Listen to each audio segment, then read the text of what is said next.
everybody. Welcome in. Thanks for joining us on a Monday on the Maize and Blue Reviews. Good afternoon, Michigan football. Jump right into it and tell you what we're going to be talking about. We're here weekdays, 3 times a week at 1 o'clock, talking about the latest in Michigan sports. And there's no surprise to anybody out there that June and July, big time focus on recruiting. And this first weekend went off, and we'll look back and give you our thoughts on the players that were in and what it means and where they're going and all of that, the movers and shakers when it comes down to recruiting news. Also, Michigan picking up some hardware over the weekend. We've got some photos and video and some thoughts on the ceremonies and the bling that the Maize and Blue were able to pick up. But we're going to start with a question of the day. That's for you. Those of you that are watching this live, you can get in. You can always get in and comment on what we're talking about. If you have any question out there, obviously I say Michigan, but it could be any question.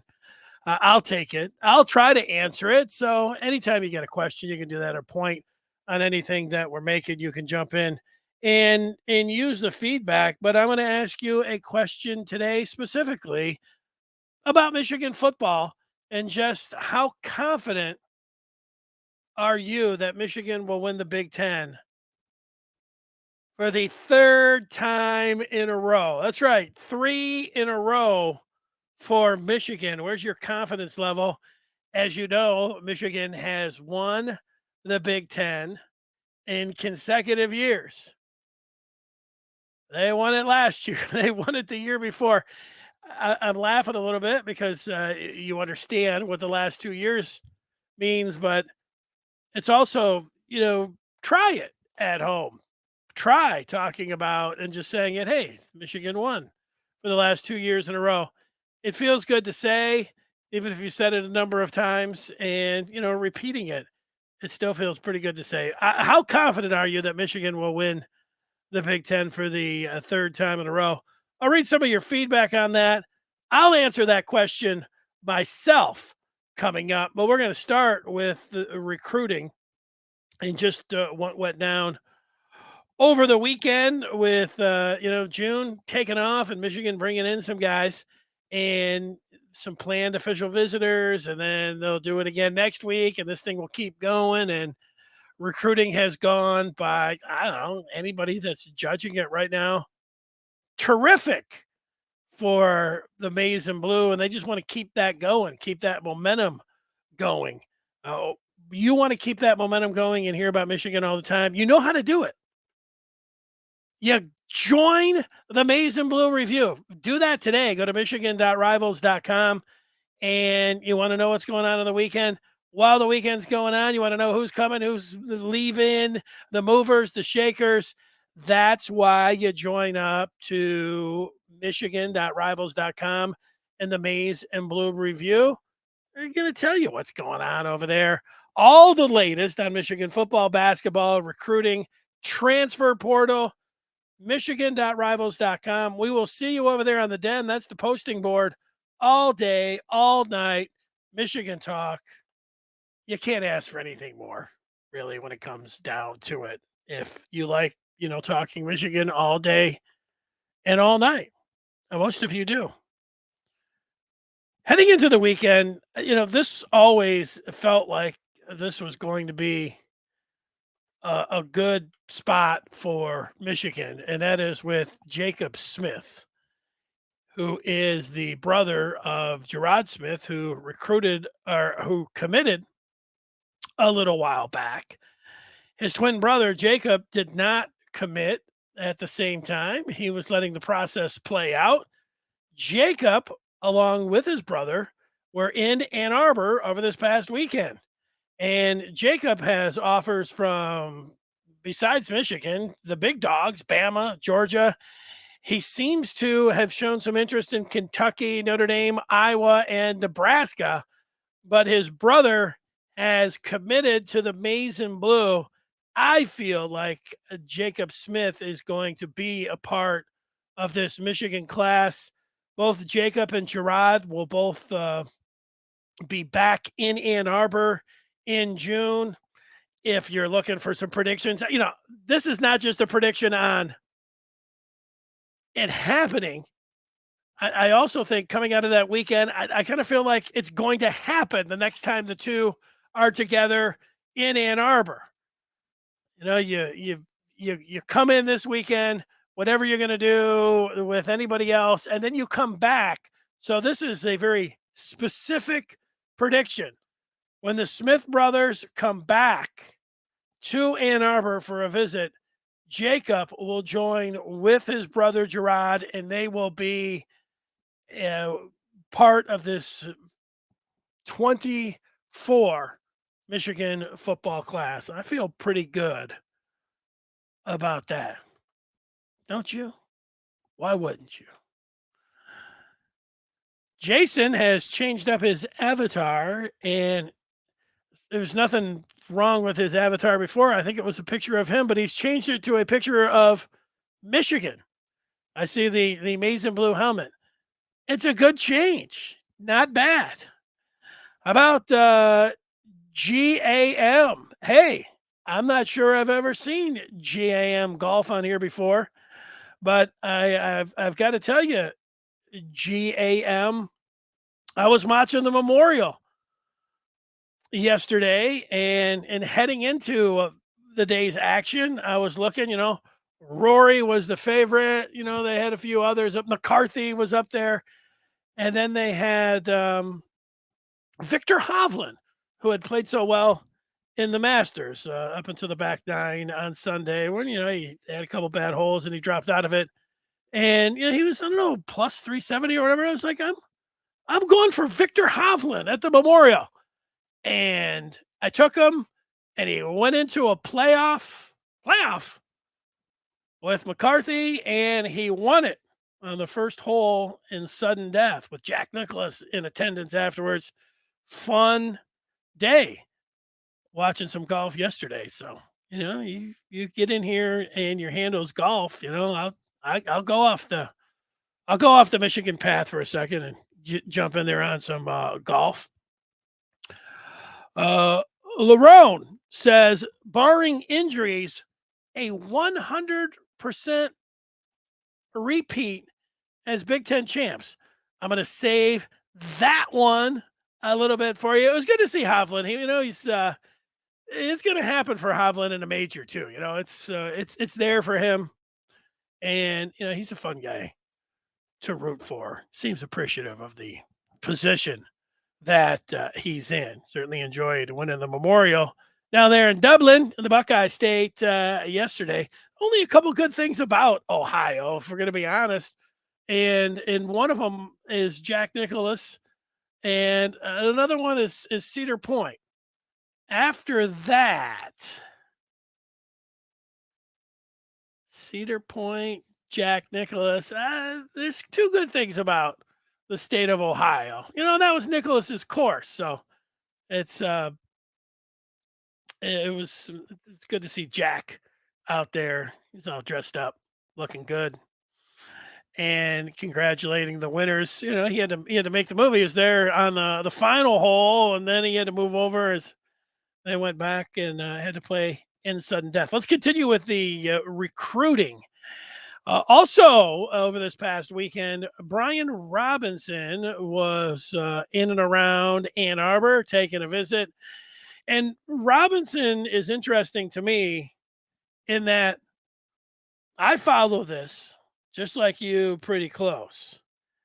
And over the last 6 months, almost every other week, there's a story about Brian Robinson. Well, he was up in Ann Arbor. Brian Robinson, from Youngstown, Ohio, decided that, he was going to come up and he was going to talk to the Michigan coaches. Robinson was up again. Robinson knows his way to Ann Arbor.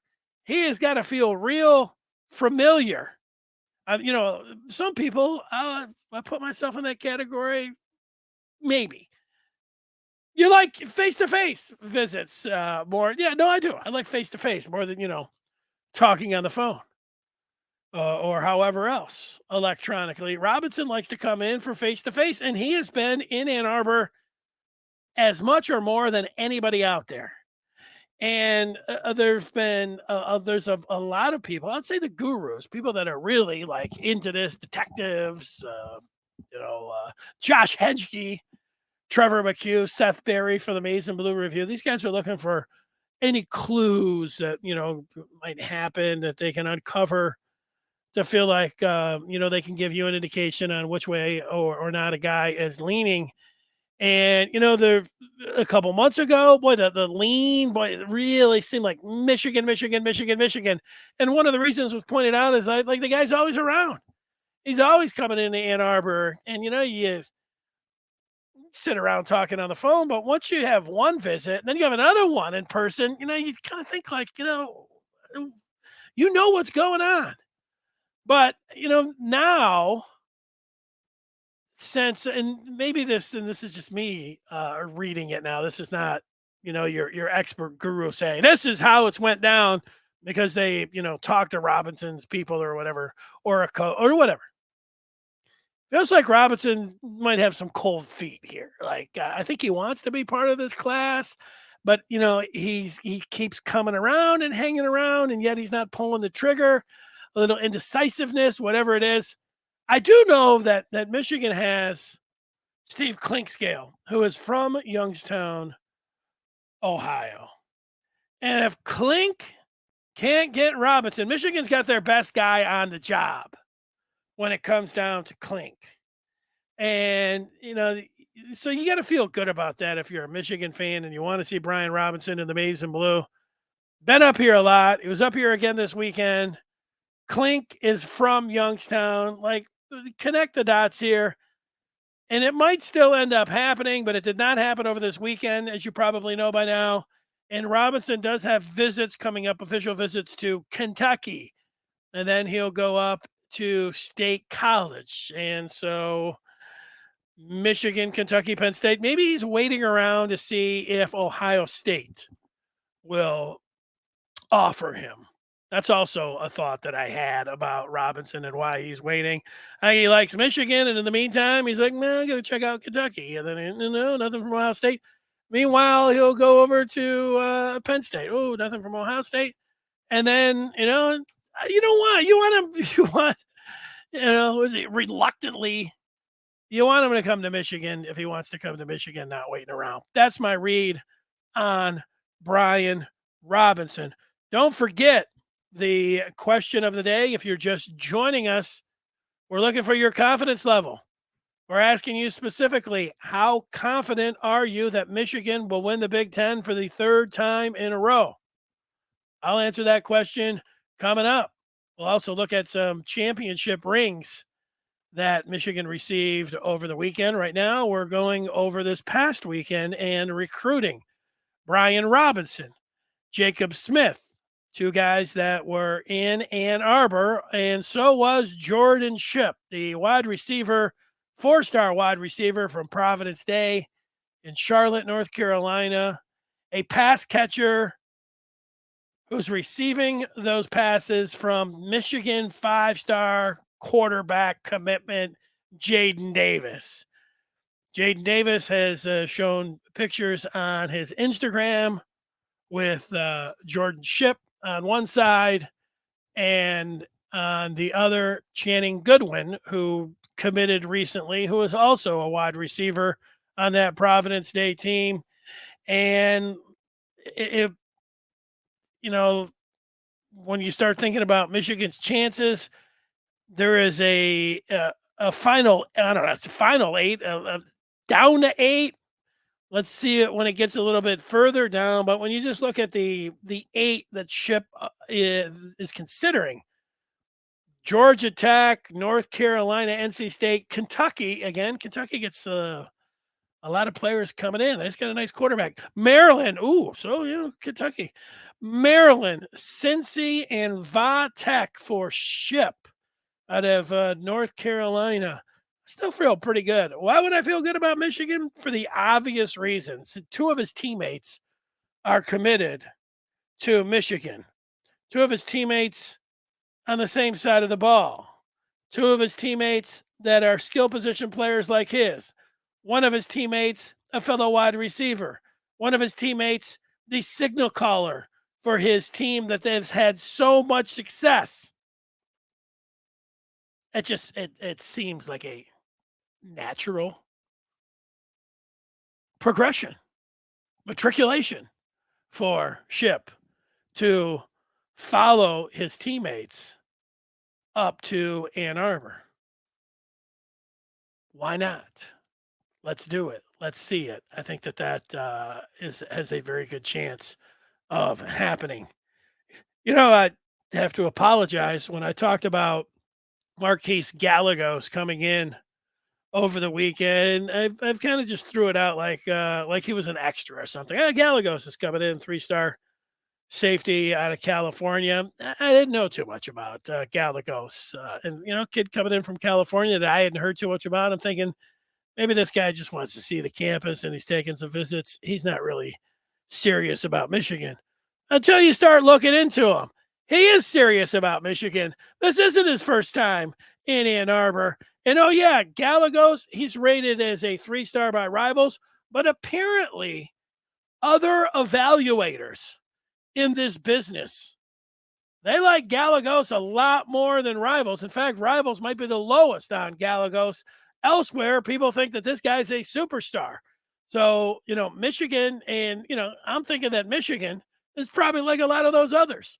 And looking at MG coming in from the West Coast. And I think that they would like to have him in this class. You love, safeties at 6'1", 175, good size, got nice tape. You watch this film, he's all over the place, ball hawk, fire breather, all these kind of things. Michigan, Notre Dame, USC, and Oregon. The Maize and Blue would love to see this guy commit and be a part of the 24 class. So there it is with the guys that are out there. So if you have any thoughts on recruiting, you can get in on that. If you want to weigh in on our question of the day, how confident you are that Michigan will win the Big Ten for the third time in a row, have at it. Like to hear from you on that. I'll show you those championship rings in just 1 second. I want to see if anybody on the recruiting front had a specific question on what's going on. Let's see. We got a lot. LP making a point that B Rob is ours, or he has a girlfriend in Ann Arbor. Oh, I get it. I thought you were I'm like, I didn't know he had a girlfriend in Ann Arbor. Well, he's around so much. Maybe, and this can happen. Maybe he goes to one of the restaurants and, he really likes a sandwich or something here. He's like, I'm heading back to Ann Arbor. I'm going to get another one of those sandwiches. Or like LP's talking about, he's got a girlfriend up here. I hear what you're saying. I'm with you. GAM says that Michigan hits on their evaluations, especially in the defensive backfield. Yeah, I don't have much argument for that. Right now, when it comes down to evaluations and what Michigan is doing under Jim Harbaugh, it's going pretty well. When you look at the amount of players, they've had the evaluations, and then it's the development. Some of the 3-stars. I mean, you start pulling Ronnie Bell. We've talked about this a lot, and it's worth mentioning again. A big chunk of the players that were a part of the 21 Big Ten championship team, you go back to that recruiting class, and it wasn't ranked very high. And you had a bunch of guys in there. There were a bunch of 3-stars, and you start going through them, and you're like, hey, that guy was a starter. That guy was big. That guy was a captain. That guy was huge. So many that Michigan's evaluations compared to the high school and, the company's evaluations, they were off. And it looks like Michigan was right there. All along, Harbaugh has been pretty good when it comes down to the evaluations and the development of players. The one that you could point to, the one position, is the hardest position to recruit and the hardest position to develop, but one that you thought for sure that Harbaugh would be the man for the job, and that is quarterback. And that's what was mystifying through the first five, through the first 6 years of Jim Harbaugh. Nobody else. I kept going to this where after 3 years, people are like, get rid of 4 years, get rid of 5 years. Okay. At some point, you understood.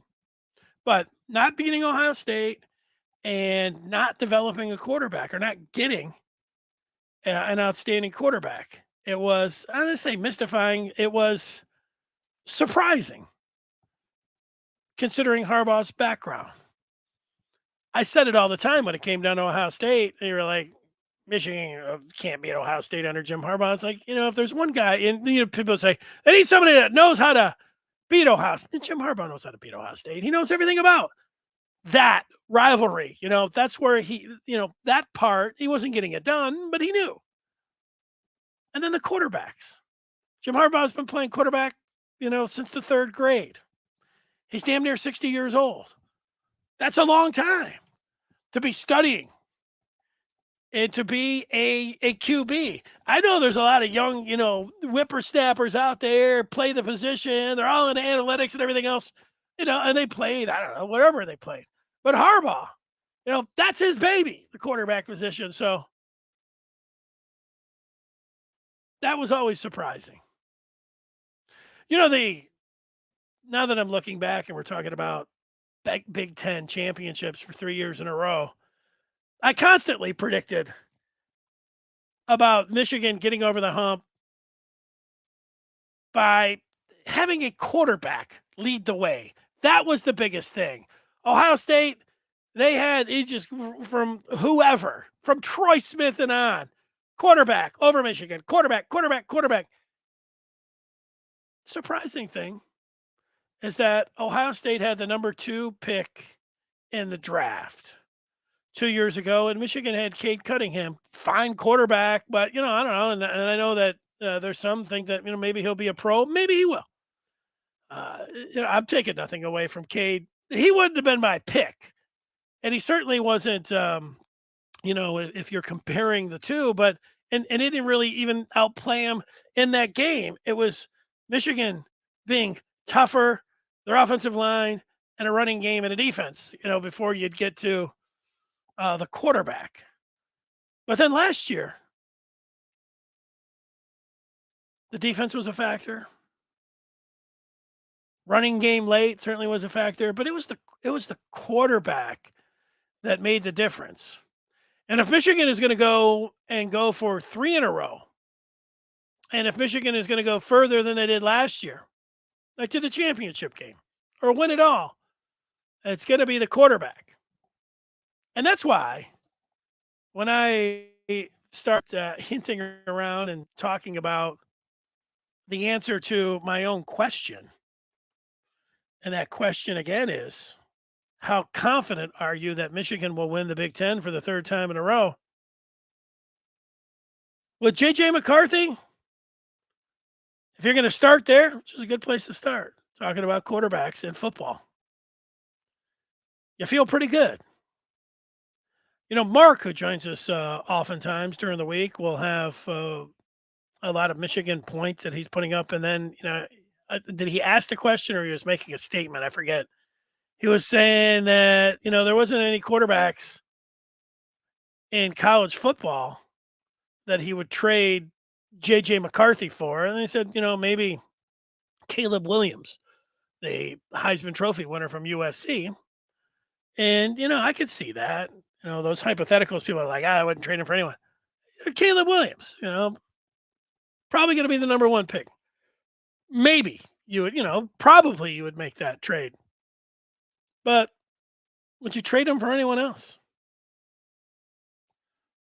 I was listening to this morning to a discussion with Chris Sims, and he was ranking his NFL quarterbacks, and he was posing the question: would the Lions, given the opportunity, would they trade Jared Goff, who he had ranked number 17, for Matt Stafford, who he had ranked higher?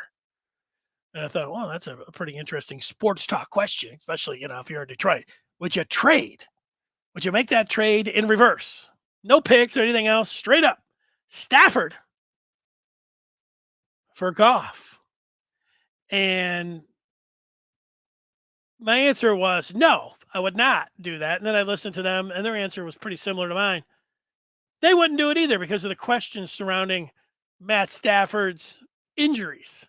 The broken back, everything else that he was dealing with. I'd just go in for I don't know, his specific ailment that knocked him out last year. But I remember when he was in Detroit, the broken back situation, and he's banged up and he's up there, mid-30s now. Goff a little bit younger. I would not make that deal. But so there's only one QB. It's a good place to start when you are talking about it with Michigan, and you start at the quarterback. I also learned something in that 5 minutes that I was listening to Chris Sims, him ranking the quarterbacks. He had mentioned. He had mentioned the quarterbacks, and his dad, Phil Sims, the former Giants QB that won a Super Bowl. He said Phil Sims. He said my dad and his brother were working with they're trying to be quarterback gurus, or they are quarterback gurus. They just haven't hit, like Carson Palmer's brother. Who's out there? He's a quarterback guru, and there's plenty of them, quarterback gurus. Phil Sims is training a quarterback. He's training Kyle McCord from Ohio State, along with Chris Sims' brother, Phil Sims' son. They're working with Kyle McCord. Hopefully, it doesn't work out that great with Phil and McCord, or it works out great, just not when they're talking about, beating Michigan. It worked out pretty good for the signal caller that went number 2 last year, and he didn't beat Michigan ever. So there you go. Well, over the weekend, you probably heard, if you didn't see him, here are the rings for the maize and blue. Here's the Michigan football Twitter page putting out the ring. And then here's Zach Zinter on his Instagram putting up his big fist with those 2 big rings. Can you imagine wearing these 2 big rings? If you're in Ann Arbor and you're 6'5" and you're walking around, I wouldn't know Zach Zinter. I don't think if he was walking by me in the street, I wouldn't be like, hey, what's up, Zach? Wouldn't say anything. But if I looked down at his right hand and I saw this big mitt, and then I saw 2 big, gigantic rings, I would know that he was a football player.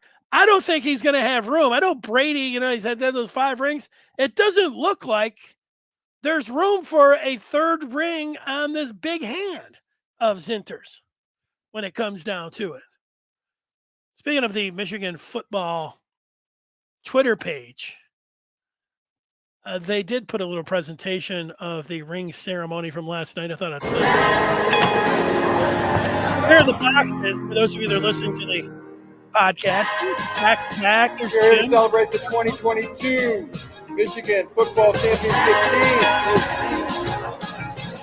Little music in the background. Kind of a nice party to be at. Come on up and get your ring. That's for it. Comes along with it. Yeah, put your hand. Put your fist out. Champions. Let's do it. Michigan. There it is. Not too bad. Not too shabby for what Michigan was able to do. Push stop on that just in case that music is still rolling in the background. Nothing wrong with getting those championship rings. Oh, I've even got a closer view. There it is. 1 Big Ten championship from 21. And then back to back. Guess what? If Michigan wins 3 in a row, well, let's say back to back to back or 3 in a row. One of those two. Pretty easy. And nice rings. Nice job. Congratulations. It's fun to talk about, fun to think about. Now let's go back and answer the question, how confident are you that Michigan will win the Big Ten for the third time in a row? 3 in a row for the Maize and Blue. Let's see. And then I'll give you my comments on it. Let's go through it. Larone, again, barring injuries, 100% repeat as Big Ten champions. Yeah, Larone, I feel confident. 100% is, that's great confidence. No question about it.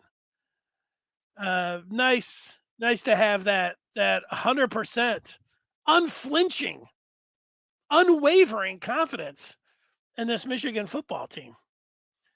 I mean, how often do when you say barring injuries, they had injuries last year and they were able to do it. Wait a second. JP is back, and now here's a picture of himself again, mid-show. How did he do it? JP says, I saw a video of Blake speaking on the state of his return, and he stated, I'm feeling great and back to cutting. I can't wait to make a lot of folks miss this year. He's putting a quote down there. JP is. Also, any update on Will Johnson? Well, I have seen that podcast video, and I have seen Blake, and I've seen Jim Harbaugh speaking about Blake Corum. Corum, his initial timeline was that in early June that he was going to be back in 100%. And everything that Blake is saying, that it all lines up. Now, he's not going to be going through any hitting, right now. And, I don't even know, in fall ball, probably a little bit, get him ready to, tenderize him up a little bit just to get him in ready. That's they'll know what to do when it comes down to that. I can sit around and speculate on it. You talk to the old school guys, they'll be talking about that. You got to hit to get in there. You got to callus up a little bit. And then, others in modern football now, they say, hey, we won't have full hitting. We'll go out there and we'll start hitting on September 2nd against East Carolina. As far as Will Johnson, he did miss the spring. He had some maintenance cleanup on his knee. He's going to be back and he's going to be 100%. I believe that he had that. I was going to say, I'm not going to speak in any medical terms, but whatever. I'll just say this. I don't know if this is all 100% exactly what he's, whatever he had, the discomfort, or if it was an injury, he played through that all last year. And the procedure that he got, the cleanup that he underwent, maintenance or whatever, those are the things that I'm calling it. He's going to be back and be 100%, and he should be better than he was last year because his knee, whatever, again, scar tissue or whatever it was in there, he should feel better. So you should have I'm going to say bigger and stronger. Will Johnson, I don't know if he's going to be bigger. He should feel better. The knee should feel better. So he's good to go. And Blake Corum, until you see him out there, Michigan can say anything. You could have an insider, nothing against Josh Henske, Trevor McHugh. They'll talk with people that are, at spring practice, and they'll say, oh yeah, Corum's great. He's going, okay. Those are one of the things. That's one of those things that we'll just have to see against East Carolina. Go out there and make somebody miss. Go out there and look like the number 2 from last year. My guess is on the first series that the first play of the 2023 Michigan football season is going to be a handoff to Blake Corum up the middle. I think the second play of the season is going to be a handoff up the middle to Blake Corum. They're going to script these plays. I'm going to call a bomb in there somewhere. But I think if I'm scripting 5 plays for the beginning of the Michigan football season, I've got a bomb and 4 runs to Blake Corum. And I think with those first 5 scripted plays, we'll know. I'll say it's good to have Blake Corum back. It's unfair for the rest of the Big Ten and the country. All right. Confidence level from GAM is a 8 out of 10 confidence on Michigan three-peating, barring injuries. There it is again. And exceptional performances by the other 2 East contenders, Ohio State and Penn State. Michigan still trending upward. Yeah, that's very reasonable GAM. GAM is going to boost up that confidence level with Loveland, Wilson, or another individual can do for the passing game what Edwards has done for the running game. Well, I'm watching Ohio State here from this past year, Michigan, Ohio State. And I was going to say, maybe I just threw it. Look, there was 10:26 remaining in the second quarter. Michigan only had 3 points. It wasn't looking the greatest for Michigan. And then Kojo hit they hit the long play with him. I think it's coming up right here. Let's just see if it is. Third down. I've watched this enough. Look at JJ, 3 of 9 for 48 yards, 8 minutes to go, and a 3rd and 9. Things are not looking very good for Michigan here. Like Ohio State fans, look at them. They're all drunk. They're all like, we're back. Look at that. Philistine. Bunch of ne'er-do-wells over there. All over there. Should all be thrown in jail. And then this happened. I think we know what happens. I think this is the play. JJ bailing out. Oh, man, he had the pressure. Oh, Kojo. Look at him go. Whoa. Touchdown. Woo. Look at it. That was a pretty nice. And then ended up working out. Sometimes you like to go back. You don't really get tired of watching this play. Here's some Michigan fans. I'm going to give it up to the Michigan fans that went down there. They're like, Michigan's going to win for the first time in 23 years. Just got to that sideline. They broke a tackle. And that speed looked pretty good from Kojo, who came back. Extra point by greatest kicker in Michigan history. Good. I'm with you on that. Okay, let's see what some others are saying. Justin, injuries are the only thing that can prevent a three-peat. Yeah, I'm not, like injuries are a factor. Could Michigan lose on the road to Penn State? Let's think about it. Like these last 2 years, 2 years ago.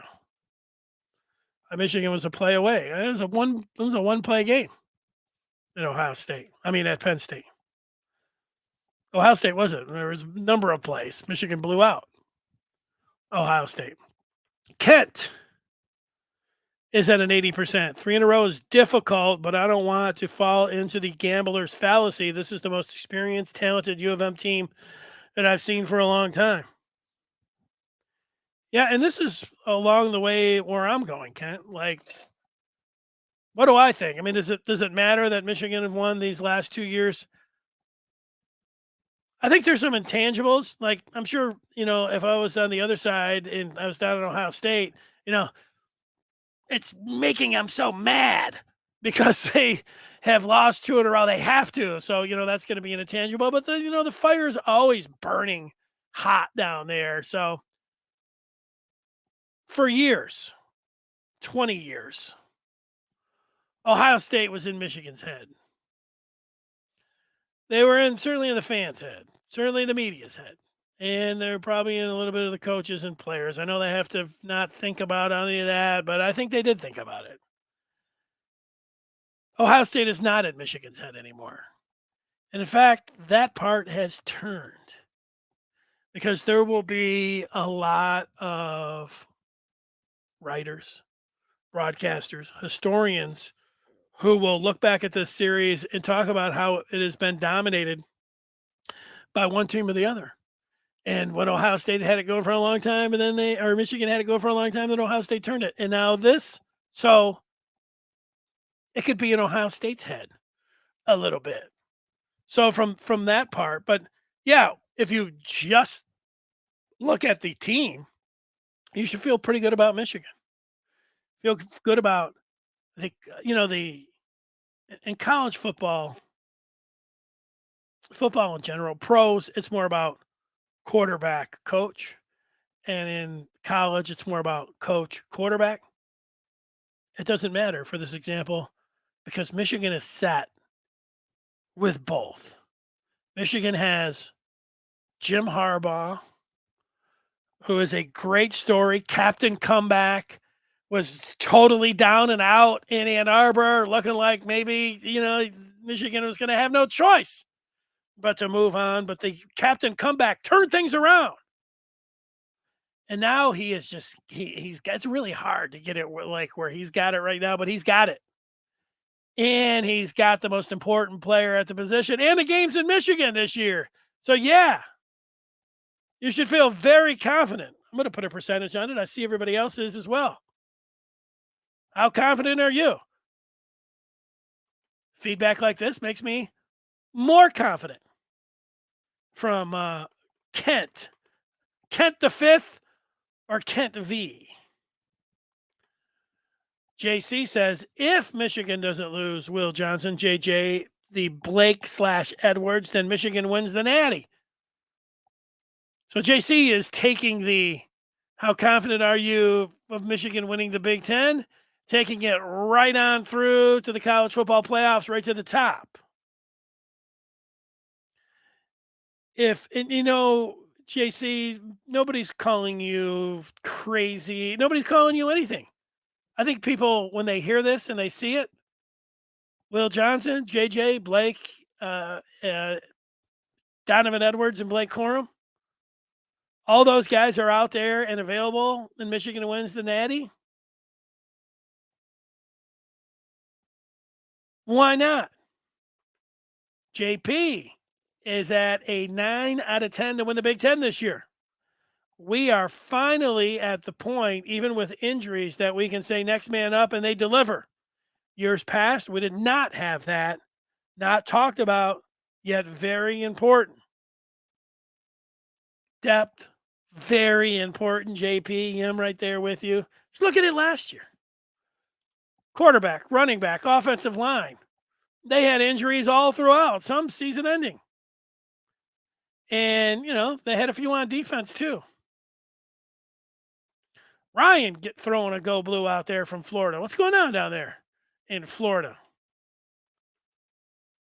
We had the talent, next man up, except at QB and quarterback. Yeah, I don't know how many teams out there can say, yeah, we'll lose our starter. We'll be all right. We'll lose our starting quarterback. JJ wasn't the difference maker versus OSU. Johnson was. Those throws JJ made were easy. Well, I'll give you that Johnson broke the tackle and, took the first one 69 yards.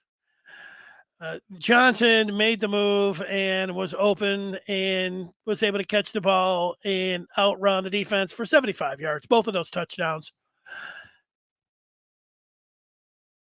You've got the quarterback and then you got the wide receivers. On those two plays, if we're putting the percentages, like how much was Kojo, how much was JJ, I'll agree with you that the more of the percentage on making the play was Kojo. He did break the majority. It was mostly yards after catch on that first one.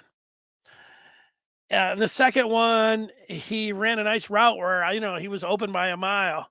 And you got to hit, the thing is, I don't take very much away from the quarterback. On the second one, he hit him damn near in stride. I mean, he just had to reach down a little bit. It wasn't a 10 out of 10 ball, but it was good. He was open. He put it on him and he was able to score. And the other one, he was backing out with a defenseman coming right in ready to breathe him down his neck, ready to drive him into the ground. And he was backing out of there and was able to sling it out there over to the left with a tight coverage and able to get the ball to Kojo. Now, let's give him a little credit, let's give him a little credit on being a little difference maker there. And then he came out, OT, and he hit that 50-yarder to Loveland on the first drive in the third quarter. And then he fired a bomb down the middle to Kojo again that would have gone in for a walk-in touchdown, but the Buckeye defender grabbed him and grabbed him and pulled him down to the ground. And then he drove Michigan the length of the field and punched it in himself, OT. Overall, I'll give it to you. You want to say Johnson on those two throws? He gets a little bit more credit, or give him some credit, however you want to put it. I'm not taking anything away from JJ on those throws. And then JJ was great in that game. Great against Ohio State. I watched the game. I don't want to say I watch the game every day. I watch it. I've watched it a few times. I remember a month or two ago, some guy from CBS was like talking about JJ, and he called his performance against Ohio State mediocre. And I thought, oh, here's a guy that didn't watch the game.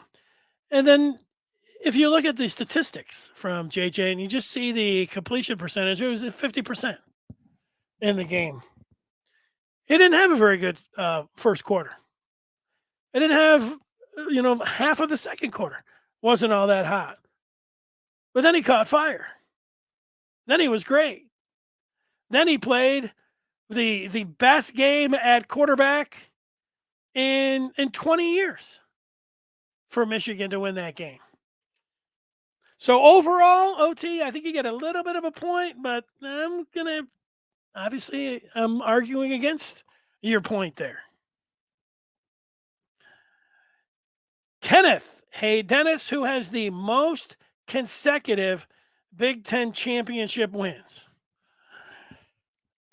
Well, my first guess would be Michigan. No, I would say, Woody Hayes' teams in the 60s might be a pretty good. I'd say they could have ripped off 6-7 in a row, all the way up to 68. And then they were thinking they had 69. I would say Ohio State would be one guess. Minnesota in the 40s and 50s, they really had it going. In Minneapolis, that would be my second guess. And then the third guess would be Michigan. I would, you'd say, oh, if you don't want to take any more guesses, I'll say Ohio State in the 60s. My second guess will be Minnesota in the 50s. And my third guess will be Michigan from the 20s. Those are my guesses. Can I look that up? Maybe. Somebody look that one up for me. Let's see if I'm able to do it. I'm going to try. Let's see if I'm able to do it. I got AP rankings here. Minnesota, boy, in the 30s. I feel good about that, Minnesota. Let's see where the Buckeyes were in the 60s. Michigan State was up there pretty high, too, in the 60s. I'll have to do some work on that. Those are my three guesses. I had the button. Minnesota. It's going to be my guess, even though I said Ohio State was my first guess. Okay. Let's see what GAM is saying. Pretty sure one of the Simses said something disparaging about Harbaugh. Sounds like they've been put on by the Buckeyes. Yeah, I don't know. I don't know. I mean, if you're working with Ohio State, maybe, something. Would Chris Sims say something about Jim Harbaugh? Maybe. Chris Sims says a lot of, he's on the radio. He's in the media. He's looking for, he's in Chris Sims is a out of the box type analyst, I should say. His analysis of quarterbacks is pretty wild. If you go back over the last 5 years and you'll say, oh, this guy's got, almost there's usually somewhat of a consensus on the quarterbacks, like, oh, this quarterback's here, this not for Sims. He'll look at guys and he'll say, that guy shouldn't be picked, or that guy's not a first rounder. So he says a lot of things that I think people would be construed as disparaging. They're his opinions. I don't know what Chris Sims would have said about Michigan, and I don't know. I know he breaks down pro quarterbacks. I'm not sure how much he looks at the college quarterbacks until they're draft eligible. So I don't know. When you're saying pretty sure, and then you have Chris Sims and then you have Phil Sims, I listen enough to Phil Sims to think that it was more Chris, because Phil is more. I've listened to him talk about the pro game during the NFL season most Fridays. He does a preview show that I like. But, he doesn't say many what you would consider wild things or disparaging things. It's pretty much kind of down the middle analysis. Chris, on the other hand, I could see him, whether it be about Harbaugh or a quarterback. I could see how you might think that it was disparaging.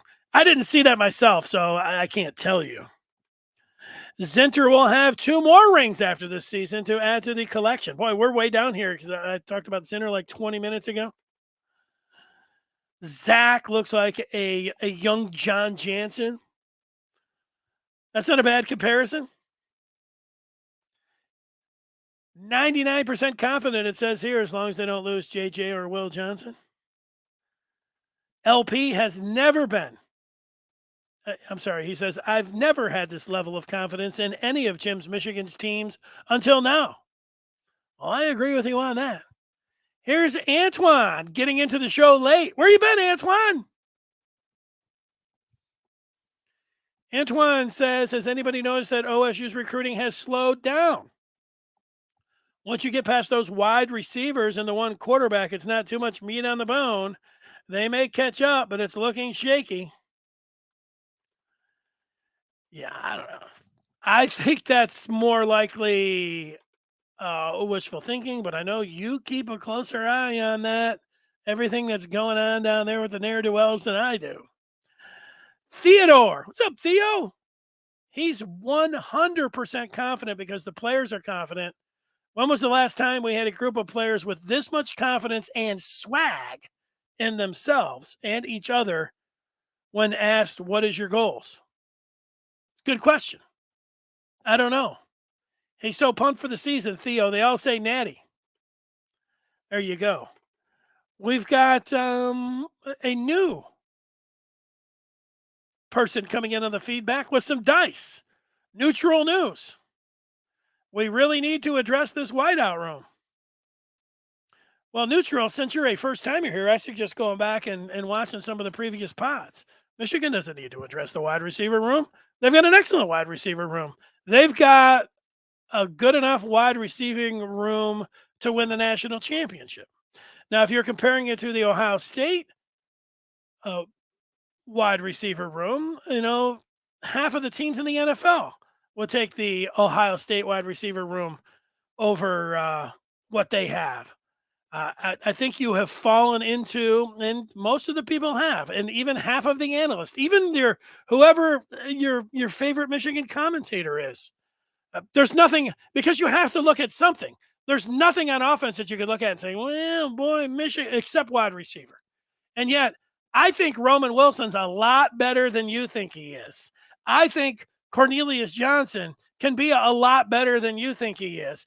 I think that Colston Loveland is damn near a wide receiver, and with the catches that Bell and Schoonmaker, and I'll put all in there because it's a tight end position, I think Loveland could, triple the production that he had last year. I think that's all very reasonable, actually, when you go and break down the numbers.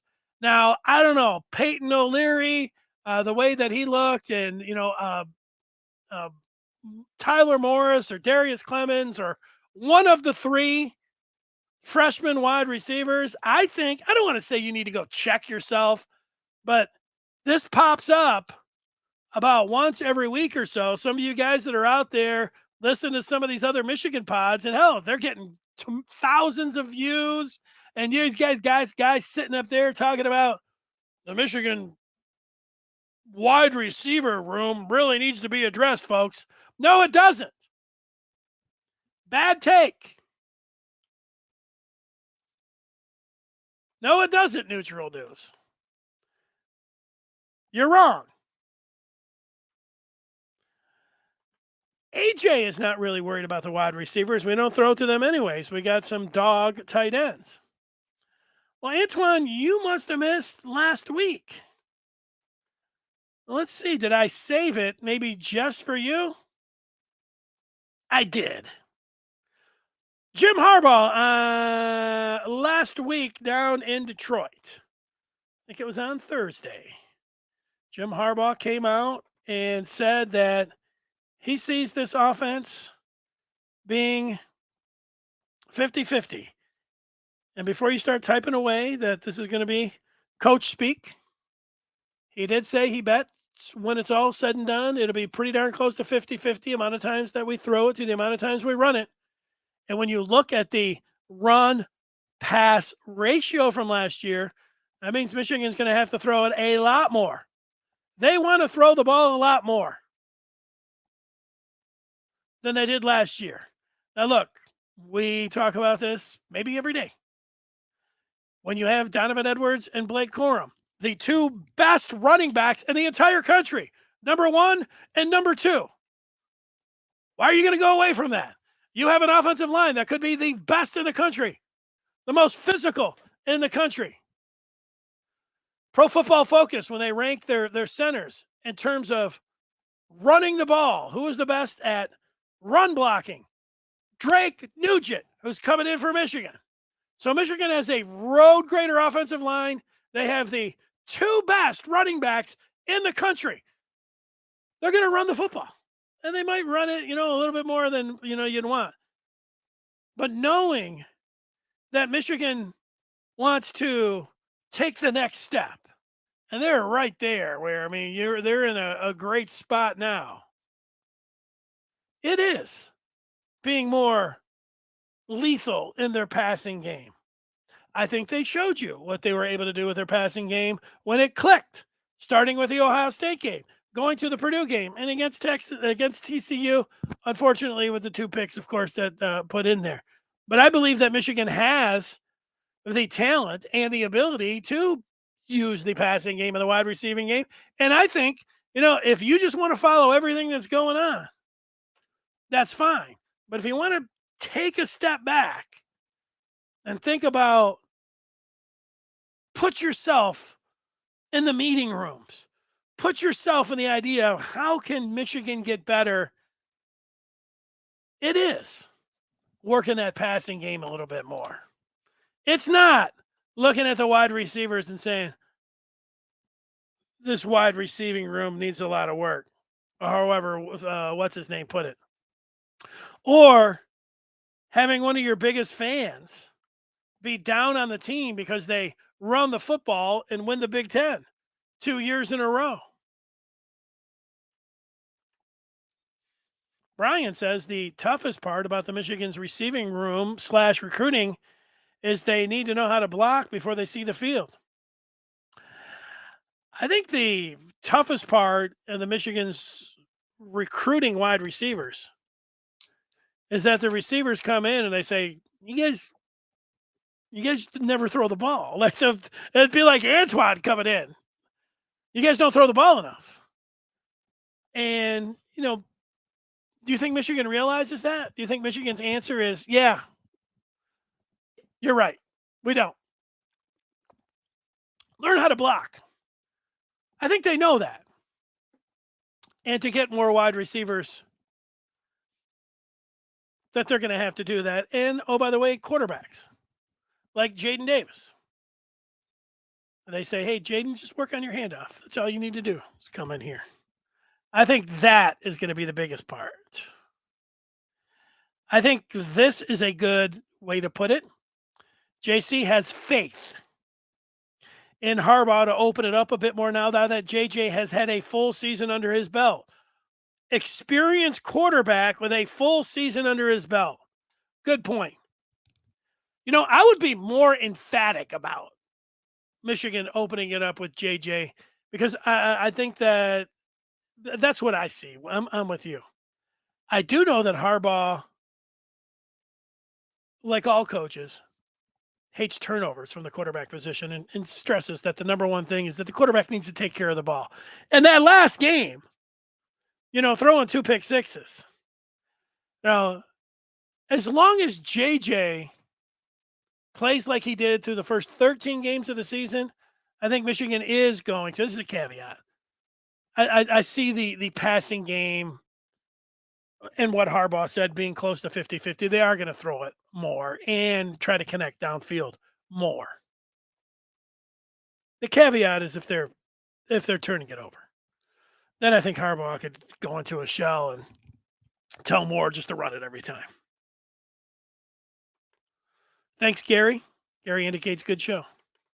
Hit that like button on YouTube, Gary. Antoine would like to see Michigan run some route concepts for the backside of the backfield like the old school Bill Walsh West Coast offense. Last week, Antoine, it was interesting. I was listening to Jim Harbaugh talk in his second year as a coach when he was at San Diego. He was doing a coaching clinic, and that clinic's online. And he was talking about the coaches. He started Bill Callahan when he was with the Raiders and working in the film room. And then Al Davis, he worked and was in the draft room, was able to watch the Raiders and Al Davis. And then he was going through Infante, his coach Ditka, his coach when he was with the Bears. He talked about running the football with Ditka. And then he mentioned Bill Walsh. And he mentioned, working with Bill Walsh.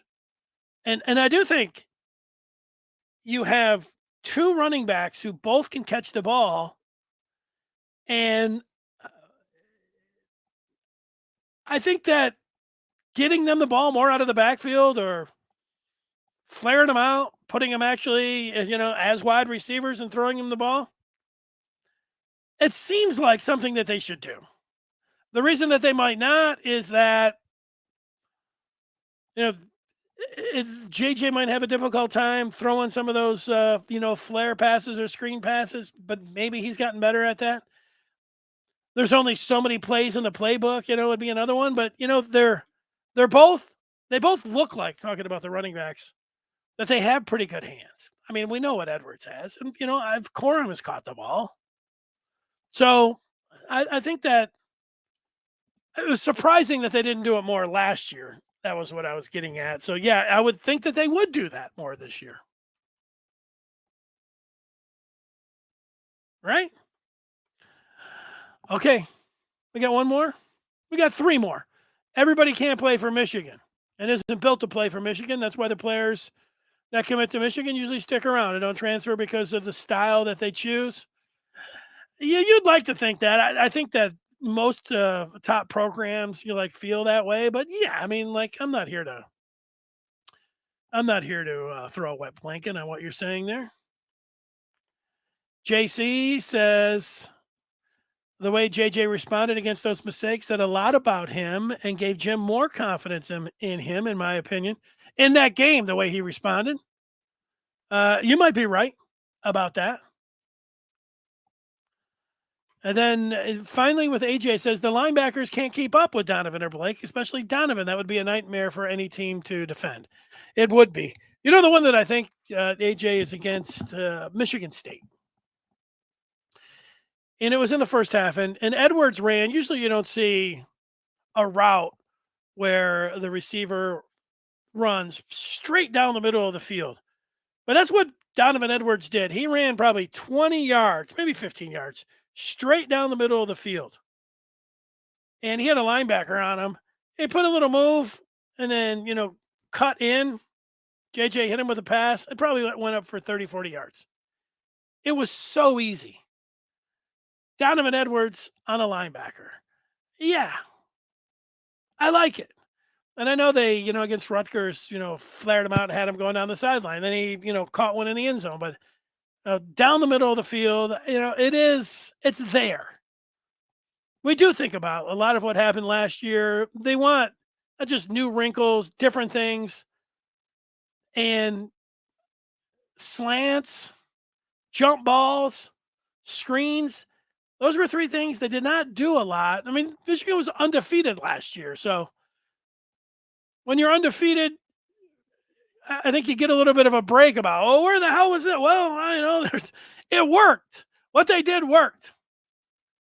And, getting down and maybe throwing some more slants. If I get a chance to talk to Ron Bellamy or Jim Harbaugh or Kirk Campbell or Sharon Moore, talking about slants and screens and jump balls and, how often they're going to go to that and throw the ball. I think, there's something that I would ask.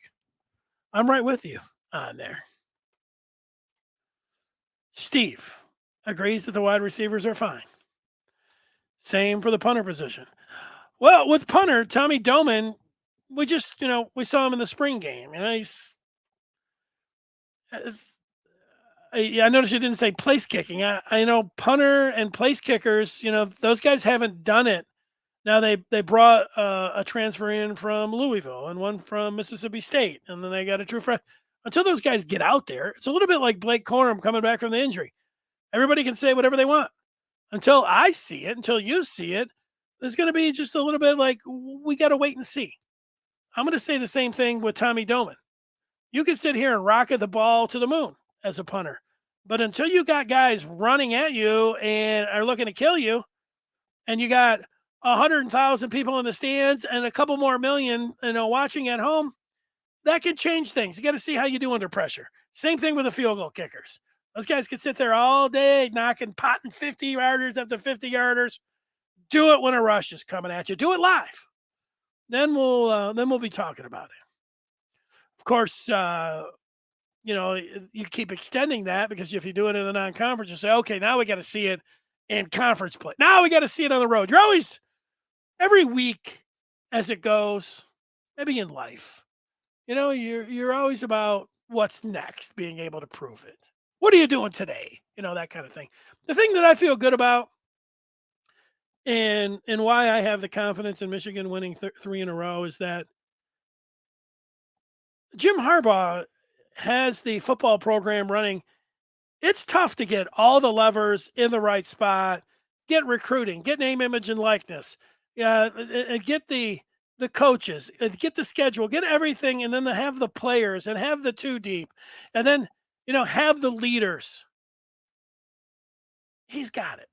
He's got this thing humming how he wants, when he's popped the hood and he's moving this over there. He starts it up every day and, he's listening to that thing. And then he has somebody push the gas and, it's roaring. That's why I feel good about it.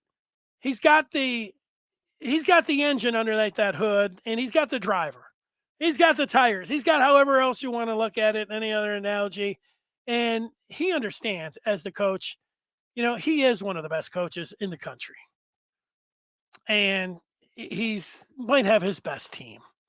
And this team, has its confidence. I feel like, I said I'd put a percentage on it. I feel like a 75, 80% confident that, that they'll be able to take this to the winner's circle and win 3 in a row, win the Big Ten, and get back to the college football playoffs.